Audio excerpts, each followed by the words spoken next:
43. Laia.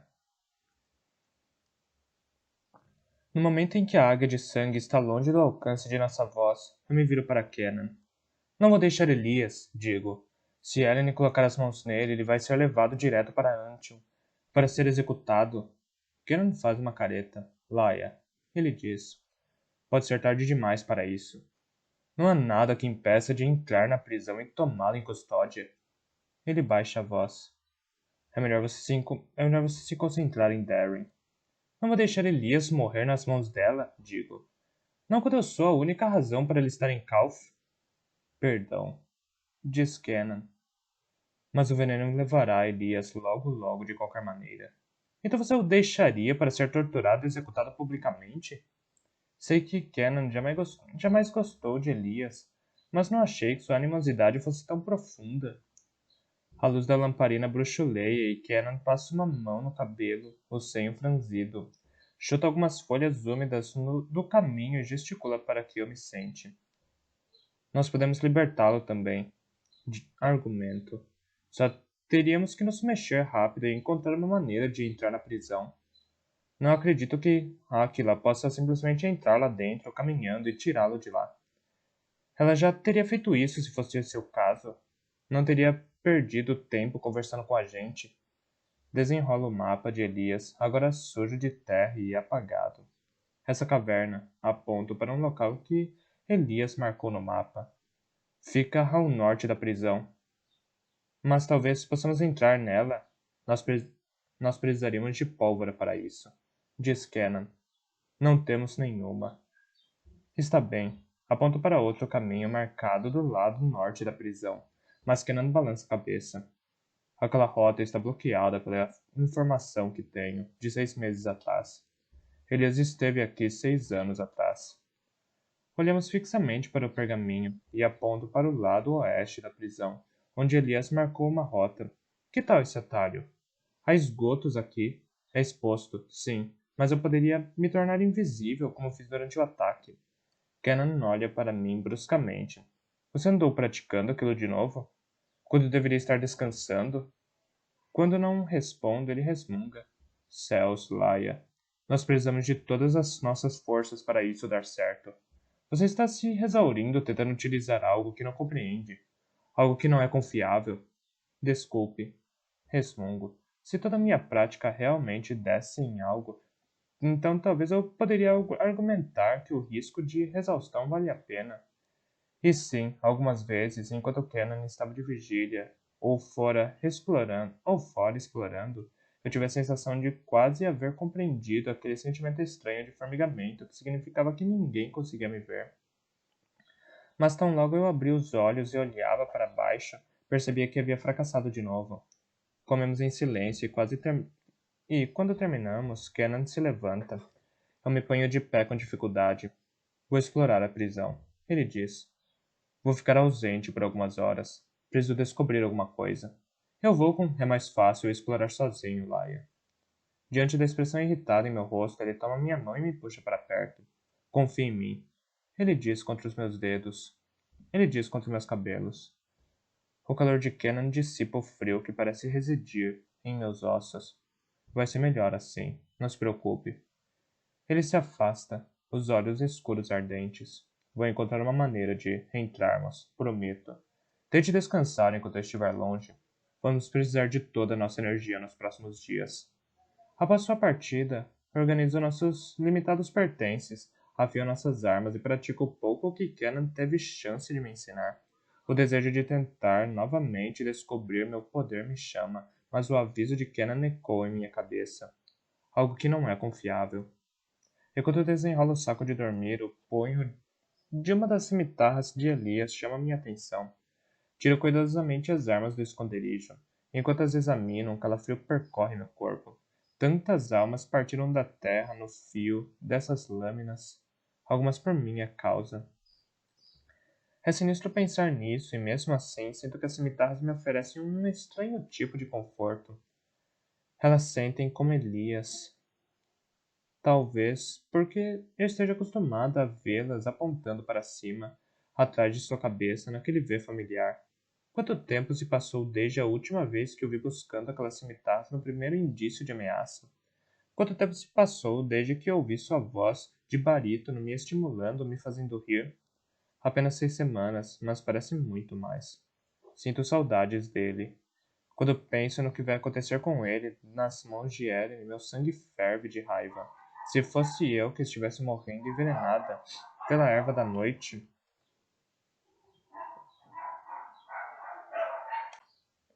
que estivesse acorrentada em uma prisão, que estivesse enfrentando a tortura e a morte, Elias não aceitaria isso. Ele encontraria uma maneira de me salvar. As cimitarras voltam para suas bainhas, as bainhas de volta para seu esconderijo. Deitei em meu saco de dormir sem intenção alguma de adormecer.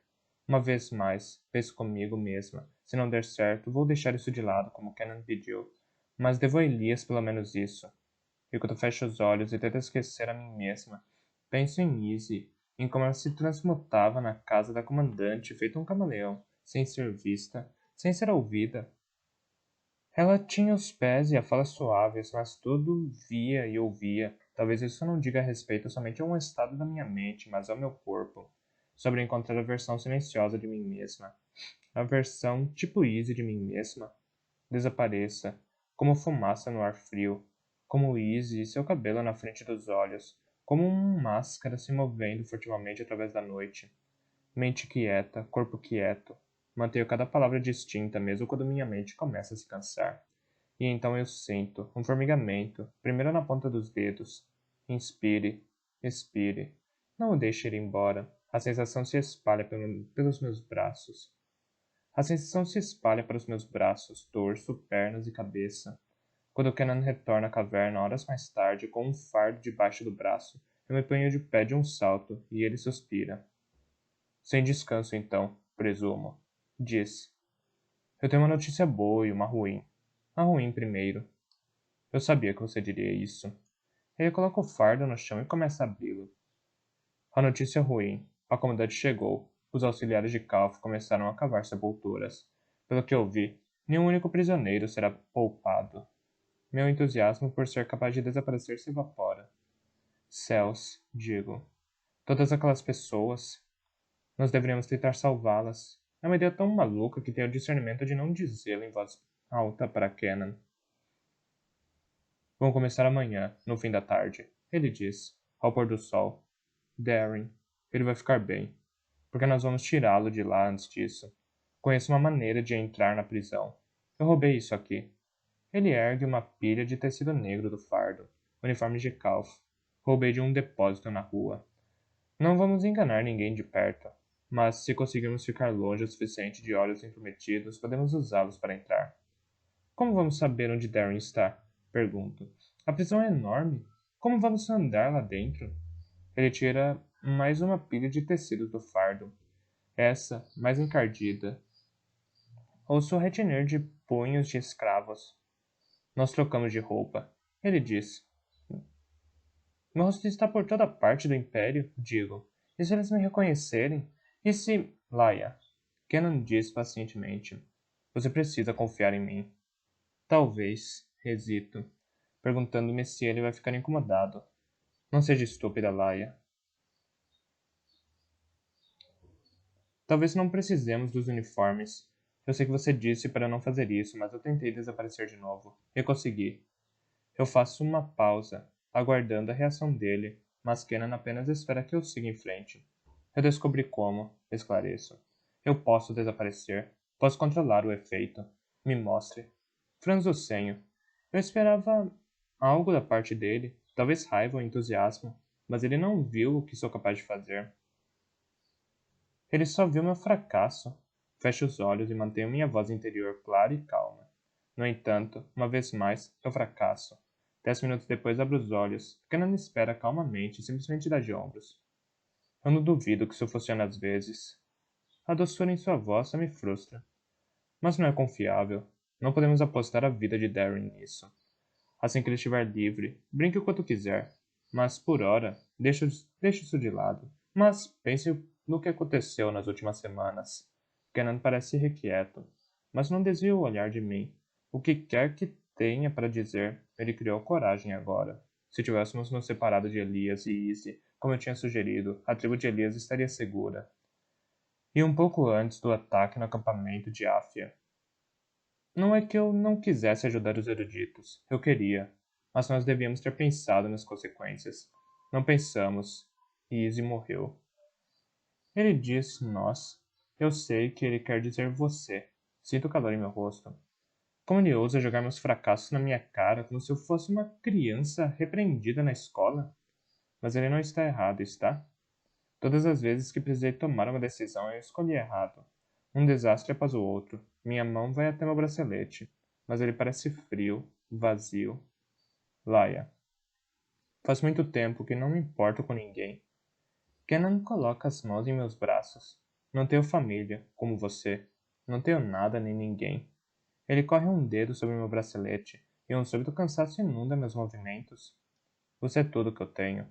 Por favor, minha intenção não é ser cruel. Simplesmente não quero que nada aconteça com você, ou com as pessoas que se importam com você. Ele tem de estar errado. O desaparecimento está na ponta dos meus dedos. Posso senti-lo. Se eu pudesse ao menos descobrir o que está me bloqueando, se eu pudesse remover esse obstáculo, isso mudaria tudo. Eu me forço a não ir e a repetir as palavras que ele me disse antes, quando cedeu. Como quiser, então. Olho para os uniformes que ele trouxe para a decisão em seus olhos. Quando amanhecer? Pergunto. Kenan nascente. Quando amanhecer?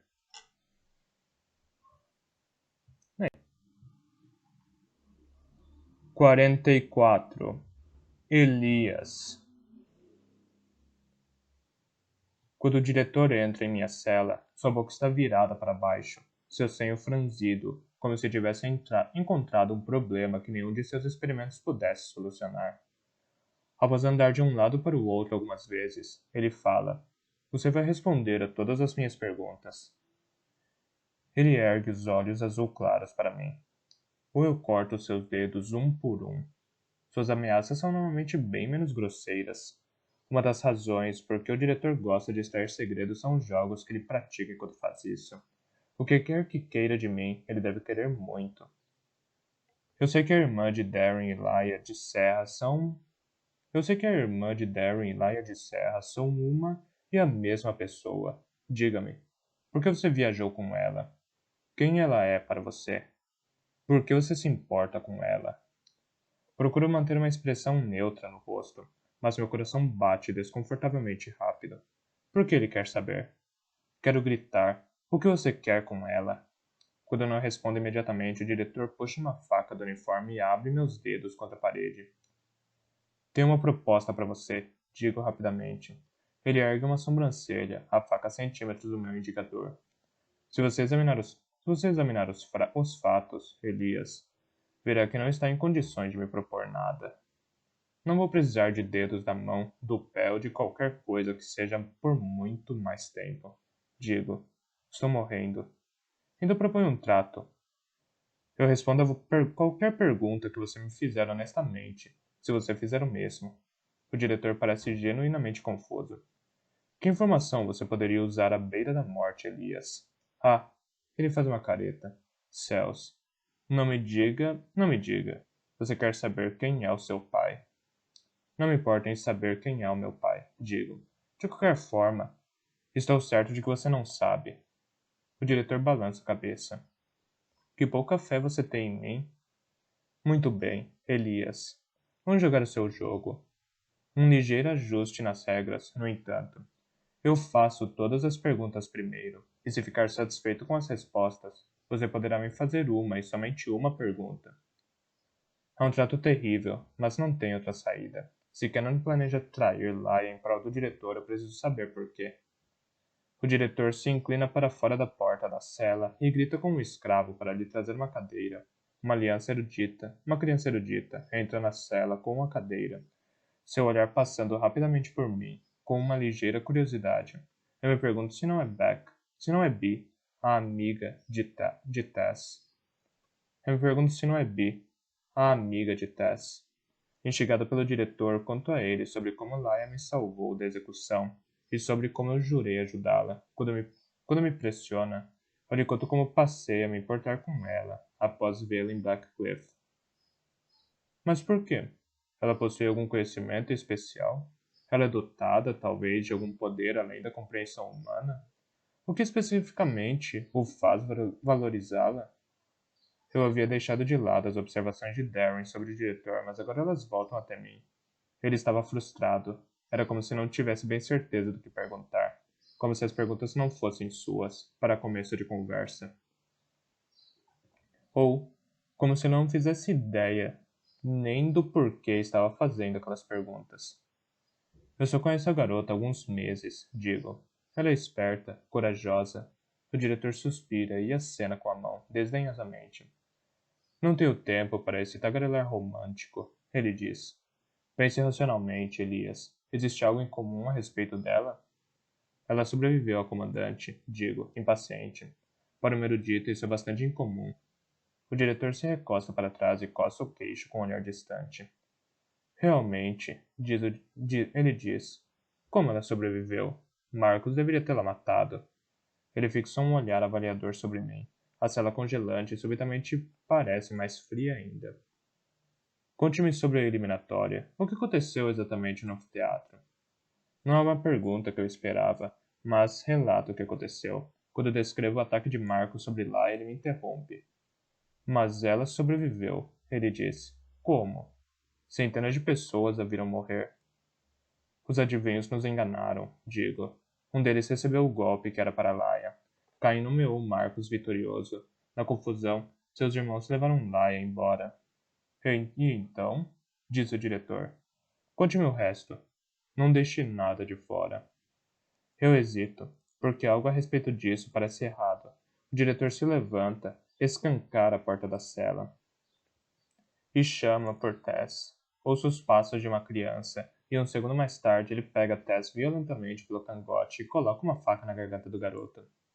Você está certo quando diz que logo vai morrer, diz o diretor. Esse garoto, no entanto, é jovem e relativamente saudável. Minta para mim, Elias. Ele mostra as entranhas dele, com ele vivo. Agora, vou dizer mais uma vez. Conte-me tudo o que aconteceu com a garota após a quarta eliminatória. Perdoe-me, Laia. Se eu entregar seus segredos, juro que não será em vão. Observa o diretor cuidadosamente enquanto falo sobre a destruição de Blackcliff por Laia, nossa fuga de serra e tudo o que aconteceu depois. Espero para ver como ele reage à minha menção de Cannon, mas o velho não dá sinal de que saiba mais sobre o rebelde do que aquilo que estou lhe contando. Meu coração me diz que seu desinteresse é genuíno. Em nome de quais malditos infernos Em nome de quais malditos infernos tudo isso? Talvez Kenna não esteja trabalhando para o diretor, e no entanto, pelo que Darren me contou, é óbvio que eles estão se comunicando de alguma forma. Será que ambos estão se reportando a outra pessoa? O velho afasta da testa com a... O velho afasta Tess com um empurrão, e a criança se encolhe no chão, esperando para ser liberada. Mas o diretor está profundamente absorto em pensamentos, guardando metodicamente na mente os fatos relevantes das informações que lhe passei. Percebendo meu olhar, ele deixa seus devaneios. Você tinha uma pergunta, Elias? O interrogador pode aprender tanto com uma declaração quanto com uma pergunta. As palavras de minha mãe surgem para me ajudar, quando menos espero. A pergunta que você fez a Darren sobre Laia, digo. Você não sabe sua finalidade. Outra pessoa está puxando as cordinhas. Observa a boca do diretor, pois é ali que ele esconde suas verdades. Nas contrações daqueles lábios secos e finos demais. Enquanto fala, sua boca se retesa quase imperceptivelmente. Peguei você.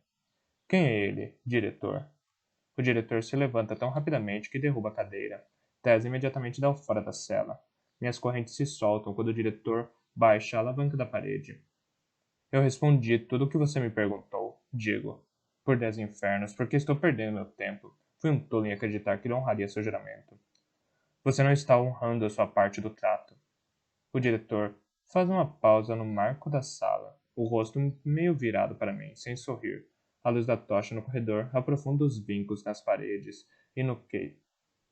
A luz do corredor aprofunda os vincos nas faces e no queixo. Por um momento, é como se eu pudesse ver a linha definida de seu crânio por baixo. Isso porque você perguntou quem é ele, Elias, diz o diretor. Em vez de o quê?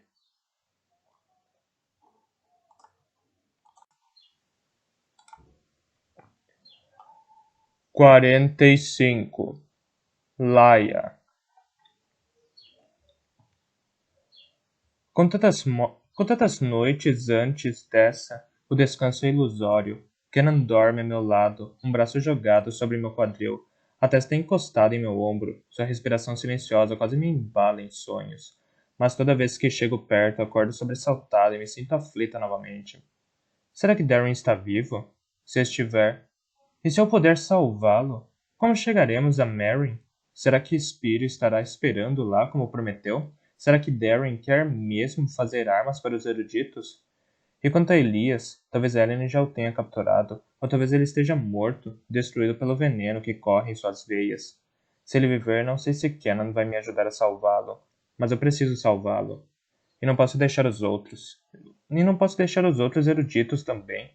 Não posso abandoná-los para serem executados na chacina que a comandante está liderando. Eles vão começar amanhã, no fim da tarde, ao pôr do sol, Kenan disse a respeito das execuções. Um crepúsculo sangrento, então, e mais sangrento ainda à medida que o lusco-fosco desaparecer noite adentro. Afasto com cuidado o braço de Kenan e rolo para o lado, me levantando. Coloco capa e botas e saio furtivamente para a noite fria. Um pavor importunador toma conta de mim. O plano de Kenan é tão misterioso quanto o interior da prisão de Calf. A confiança dele oferece algum conforto, mas não o suficiente para me fazer sentir que teremos sucesso. Algo a respeito disso simplesmente parece errado, apressado. Laia. Kenan emerge da caverna, o cabelo ruivo emaranhado fazendo-o parecer mais jovem. Ele oferece sua mão e entrelaço meus dedos nos seus, desafogando-me com seu toque. Que mudança alguns meses provocaram nele? Eu não poderia ter imaginado um sorriso assim do combate de fisionomia sombria que conheci pela primeira vez em Serra. Kenan olha para mim e franze o senho. Está nervosa? Suspiro. Não posso deixar Elias. Céus, espero que não esteja errada novamente. Espero que levar adiante isso, lutar por isso, não acarrete nenhum outro desastre. Uma imagem de Kenan caído morto passa por minha mente e contém um calafrio. Elias faria isso por você. Entrar em Calf é um risco terrível. Não importam quais as circunstâncias. Eu não vou abandoná-lo. O rebelde inclina a cabeça, os olhos pousados na neve. Prenda a respiração. Então precisamos encontrar uma maneira de tirá-lo de lá, ele disse, embora isso vá levar mais tempo. Obrigada. Eu me recosto nele, suspirando vento, fogo e calor. É a coisa certa a ser feita. Eu sei que é. Sinto o padrão familiar de meu bracelete contra a palma e percebo que, como sempre, minha mão derivou para ele em busca de conforto. Kenan me observa, os olhos estranhos, solitários. Como é ter algo da sua família? Faz com que eu me sinta próxima deles, digo. Me dá força. Ele estende a mão, quase tocando o bracelete, mas então abaixa, acanhado. É bom lembrar daqueles que se foram, ter uma lembrança nos tempos difíceis. A voz dele é suave. É bom saber que você era, é, amado. Meus olhos se enchem de lágrimas. Kenan jamais falou de sua família. Fora dizer que eles haviam morrido. Pelo menos eu tive uma família. Ele não teve nada, nem ninguém. Meus dedos se cerram sobre o bracelete e, num impulso, eu o tiro. Em um primeiro momento, é como se ele não quisesse sair, mas dou um bom puxão e ele se solta. Eu vou ser sua família agora, sussurro, abrindo as mãos de Kenan e colocando o bracelete em sua palma. Fecho os dedos dele em torno do bracelete. Não uma mãe, um pai, uma irmã, mas sua família mesmo assim. Ele inspira bruscamente e olha fixo para o bracelete. Seus olhos castanhos estão opacos. Eu gostaria de saber o que ele sente, mas dou espaço para seu silêncio. Ele coloca o bracelete no pulso, com lenta reverência. Uma fenda se abre dentro de mim como se o último fragmento de minha família tivesse ido embora. Mas me sinto confortada com a maneira com que Kenan olha para o bracelete, como se fosse a coisa mais preciosa que já lhe deram. Ele se vira e repousa as mãos sobre minha cintura, fechando os olhos e inclinando a cabeça contra a minha. Por quê? Sussurra. Porque você o deu para mim. Porque você é amado, digo, e não está sozinho. Você merece saber disso. Olhe para mim. Ele murmura. Quando eu faço, eu me encolho, condoída de ver seus olhos tão angustiados, assombrados, como se ele estivesse vendo algo que não quer aceitar. Mas um momento mais tarde, sua expressão muda, endurece. Suas mãos carinhosas um momento atrás se retesam e ficam quentes, quentes demais. As íris de seus olhos se ravivam, vejo a mim mesma refletida dentro delas. E então sinto como se estivesse caindo em um pesadelo. Um grito sai a forceps de minha garganta, pois nos olhos de Kenan vejo ruína, fracasso, morte. O corpo destroçado de Darren, Elias dando as costas para mim, insensível enquanto desaparece em uma floresta antiga. Um exército de rostos irados e coléricos avançando, a comandante parada de pé sobre mim, passando sua lâmina por minha garganta, em um golpe limpo e mortal. Kenan, arfo. O quê? Meu nome. Sua voz muda enquanto ele fala. Seu calor subindo as alturas, transformando-se em algo muito imundo e irritante. Não é Kenan. Ele arranca os dedos de mim, e sua cabeça é jogada para trás como se por um soco sobrenatural. A boca se abre em um uivo silencioso, os músculos dos antebraços e do pescoço se avolumando. Uma nuvem de escuridão se abre sobre nós, dois, derrubando-me para trás. Kenan! Não consigo distinguir a brancura cintilante da neve ou das luzes ondulantes do céu. Parto cegamente para cima do que quer que tenha nos atacado. Não consigo ver nada. Está tudo sombrio até a escuridão recuar, encrespando-se para as bordas de minha visão, lentamente se transformando em uma figura de capuz com sóis malévolos como olhos. Eu me seguro no tronco de uma árvore próxima e busco minha faca. Eu conheço essa figura. Da última vez que a vi, estava sibilando ordens para a mulher que mais me assusta nesse mundo. O portador da noite. Meu corpo treme. Sinto como se uma mão me pegasse pelo coração e me apertasse, esperando ver até quando vou resistir antes de me despedaçar. Céus, o que você fez com o Kenan, seu monstro maldito? Devo estar maluca de gritar com ele desse jeito, mas a criatura apenas ri, impossivelmente baixo, como rochedos esmerilhando-se por baixo de um mar negro. Nunca houve Kenan, Laia de Serra, diz o portador da noite. Sempre só houve eu. Mentira! Agarro minha faca, mas o punho queima quente como aço forjado há pouco, e a deixo cair com um grito. Kenan esteve com a resistência durante anos. E que anos? O que são anos quando se vive milênios? Diante do olhar de choque emudecido em meu rosto, a coisa, o Jin, solta um som estranho. Pode ter sido um suspiro. Então ele se vira e sussurra algo no ar, lentamente saindo do chão, como se fosse partir. Não. Eu me lanço para a frente e o agarro desesperada em compreender o que está acontecendo. Por baixo da túnica, o corpo da criatura queima de calor, poderoso, com a musculatura deformada de um demônio em vez de um homem. O portador da noite inclina a cabeça. Ele não tem rosto, apenas aqueles malditos olhos causticantes. Ainda assim posso senti-lo, desdenhando. Ah, a garotinha sabe lutar no fim das contas, ele disse, que nem a cadela de coração de pedra da sua mãe. Ele me sacode tentando se livrar, mas eu o seguro firme enquanto esmago minha repulsa em tocá-lo. Uma escuridão desconhecida cresce dentro de mim. Alguma parte atávica de mim que eu não sabia que existia. Sinto que o portador da noite não está mais se divertindo. Ele dá um puxão forte e me força a continuar segurando. O que você fez com Kenan? O Kenan que eu conhecia, o Kenan que eu amava, grita em minha mente. E por quê? Olho intensamente em seus olhos, a escuridão crescendo cada vez mais, até tomar conta. Posso sentir que o portador da noite está surpreso e assustado. Me diga agora. Subitamente não tenho peso algum enquanto vou para dentro do caos de sua mente, para dentro de suas memórias. Em um primeiro momento não vejo nada, apenas sinto tristeza, uma dor que ele enterrou por baixo de séculos de vida e que permeia cada parte dele. Embora não tenha um corpo, minha mente quase entra em colapso com o peso dela. Forço passagem por ela. E estou parada em um beco frio no bairro dos eruditos em Serra.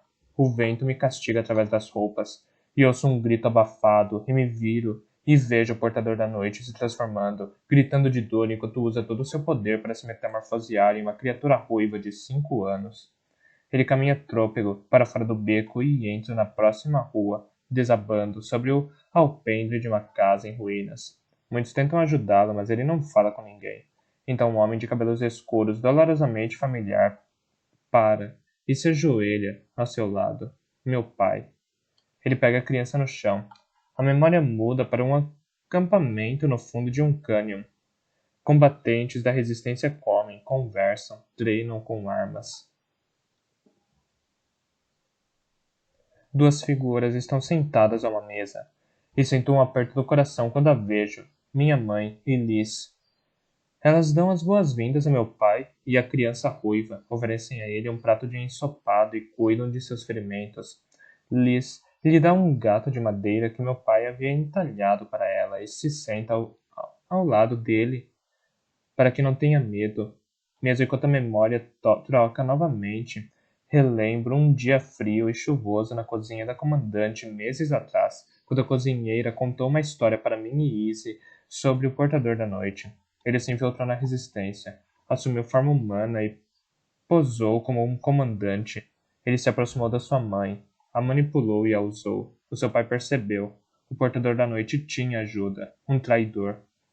O portador da noite não tinha ajuda e não posou como comandante. Ele era o traidor e posou como uma criança, pois ninguém pensaria que um órfão, jovem e faminto pudesse ser um espião. Um rosnado ecoa em minha mente. O portador da noite tenta me lançar para longe de seus pensamentos. Eu me sinto retornando para o meu corpo, mas a escuridão dentro de mim ruge e luta, e não me deixa soltá-lo. Não, você vai me mostrar mais. Preciso compreender. De volta às memórias da criatura, eu o vejo fazer amizade com a minha irmã solitária. Eu me sinto inquieta com a amizade deles. Ela parece tão real, como se ele verdadeiramente se importasse com ela. Ao mesmo tempo, ele consegue informações dela sobre meus pais. Onde eles estão? O que estão fazendo? Então segue minha mãe, os olhos cobiçosos fixos sobre o bracelete dela. A fome dele pelo objeto é como a de um animal faminto em sua potência. Ele não quer o bracelete. Ele precisa dele. Ele precisa conseguir o que ela o dê para ele. Mas um dia minha mãe chega ao acampamento da resistência sem o bracelete. O portador da noite fracassou. Sinto sua fúria revestida por aquela tristeza escancarada. Ele chega a uma caserna iluminada por tochas e fala com uma mulher de rosto prateado familiar. Caris Veturia. Ele diz a Caris onde ela poderá encontrar meus pais e o que eles estarão fazendo. Traidor, você os levou à morte! Grito com ele, forçando-me mais fundo ainda em suas memórias. Por quê? Por que o bracelete? Vou com ele para as profundezas de seu passado, correndo ao sabor do vento até a distante floresta do anoitecer. Sinto seu desespero e pânico por seu povo. Eles enfrentam um grave perigo nas mãos de um concílio erudito disposto a roubar seu poder, e ele não consegue chegar neles a tempo. Tarde demais. Ele berra na memória. Cheguei tarde demais. Ele grita o nome de seus familiares enquanto uma onda de choque avança do centro da floresta para fora, jogando na escuridão. Uma explosão de pura prata. Uma estrela, a arma dos eruditos usada para aprisionar os jeans. Espero que ela se desintegre. Eu conheço a história, mas ela não se desintegra. Em vez disso, se despedaça em milhares de estilhaços lançados por toda parte. Estilhaços que são pegos por navegantes e eruditos, marciais e tribais, transformados em colares e braceletes, pontas de lanças e lâminas.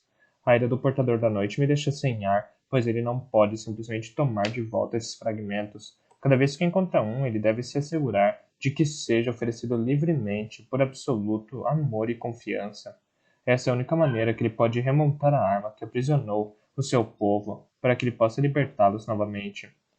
Meu estômago se revira enquanto vou de encontro às suas memórias, observando como ele se transforma em marido ou amante, filho ou irmão, amigo ou confidente, o que for necessário para conseguir os estilhaços perdidos. Ele se torna quem quer que venha se transformar. Ele cria essas pessoas. Ele é essas pessoas. Ele sente o que um ser humano sentiria, inclusive amor.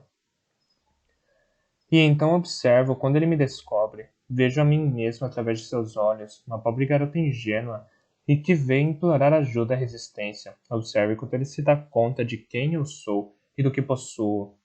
É uma tortura testemunhar como ele me enganou, como usou informações roubadas de meu irmão para me conquistar, para fazer com que eu confiasse nele, com que eu me importasse com ele. Em Serra ele esteve próximo, tão próximo, de conseguir que eu me apaixonasse por ele.